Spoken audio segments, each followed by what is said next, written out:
Clip number 186۔ اس clip میں آپ قرآن پاک کی سورہ نساء کی آیت نمبر 53 سے 55 تک کی تلاوت، ترجمہ اور تفسیر قرآن صراط الجنان سنیں گے۔ بسم اللہ الرحمن الرحیم۔ ترجمہ، اللہ کے نام سے شروع جو نہایت مہربان رحمت والا ہے۔ ام لہم نصیب من الملک فإذا لا یؤتون الناس نقیرا۔ ترجمہ، کیا ان کے لیے سلطنت کا کچھ حصہ ہے؟ ایسا ہو تو یہ لوگوں کو تل برابر بھی کوئی شے نہ دیتے۔ ام لہم نصیب من الملک، کیا ان کے لیے سلطنت کا کچھ حصہ ہے؟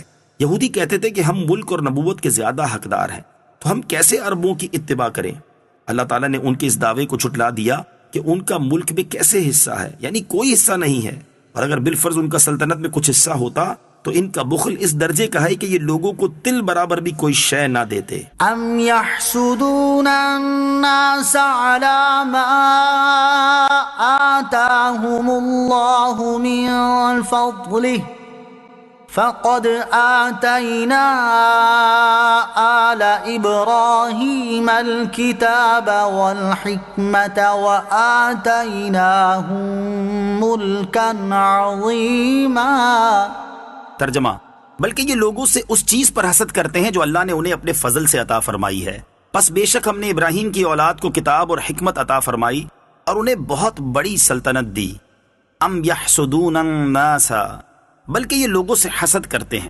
اس آیت میں یہودیوں کے اصل مرض کو بیان فرمایا کہ حقیقت حال یہ ہے کہ اللہ تعالیٰ نے اپنے حبیب صلی اللہ تعالیٰ علیہ وسلم کو جو نبوت عطا فرمائی اور ان کے ساتھ ان کے غلاموں کو جو نصرت، غلبہ، عزت وغیرہ نعمتیں عطا فرمائی ہیں، ان پر یہ لوگ نبی اکرم صلی اللہ تعالیٰ علیہ وسلم اور اہل ایمان سے حسد کرتے ہیں۔ حالانکہ یہودیوں کا یہ فعل سراسر جہالت و حماقت ہے، کیونکہ اللہ تعالیٰ نے حضرت ابراہیم علیہ السلام کی اولاد پر فضل فرمایا تھا کہ کسی کو کتاب عطا فرمائی، کسی کو نبوت، اور کسی کو حکومت، اور کسی کو اکٹھی کئی چیزیں، جیسے حضرت یوسف، حضرت داؤد اور حضرت سلیمان علیہ السلام کو نوازا۔ تو پھر اگر اللہ عز و جل اپنے حبیب امام الانبیاء سید المرسلین صلی اللہ تعالیٰ علیہ وسلم کو اپنے کرم سے کتاب اور نبوت اور رسالت عطا فرماتا ہے تو اے یہودیوں تم اس سے کیوں جلتے اور حسد کرتے ہو؟ فَمِنْهُمْ مَنْ آمَنَ بِهِ وَمِنْهُمْ مَنْ صَدَّ عَنْهُ وَكَفَى بِجَهَنَّمَ سَعِيرًا۔